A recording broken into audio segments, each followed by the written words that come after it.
So I'm going to show you my collage process with this new piece. So the first thing that I do is I look through an assortment of old magazines and find pieces that just kind of coordinate together and feel like a harmonious combination.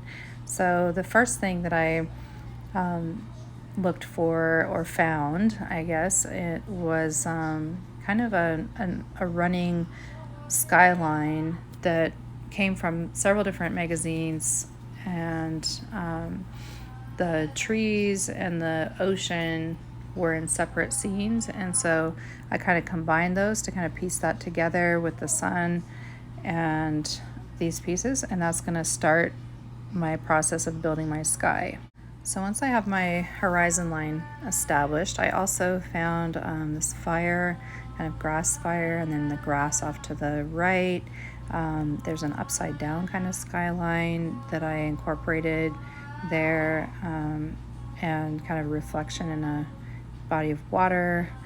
And in another kind of scene, I found the main character of this composition, and this young boy was, kind of standing on top of a waterfall.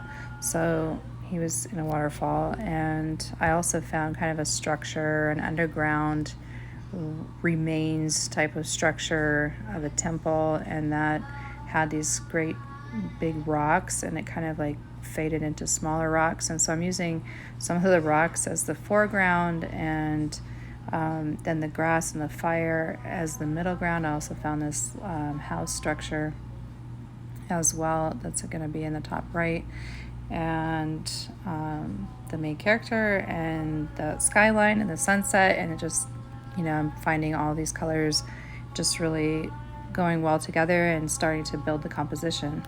So as I start to build the composition, I adhere my pieces to a gessoed surface. This is a gessoed wooden surface panel, cradle board, and it's birch. And I gesso it, I sand it, and then I also use an archival adhesive to lay the papers really flat and smooth. But anyway, I try to keep in mind the flow of the size of the pieces as I'm merging and kind of uniting all of these divergent forms and scenes together into one brand new, never before seen composition. It's really important to pay attention to your edges, the edges of the forms, and also the size of the pieces so that they really flow well throughout the composition. One of the things I really love about collage work is this kind of leather-like surface. So once the pieces are put together, it just has this sheen to it, and also gloss varnish and the surface when I'm finished, and that gloss varnish protects the papers from fading with light, and also adds to that kind of leathery type surface. It's just a really rich kind of textural surface.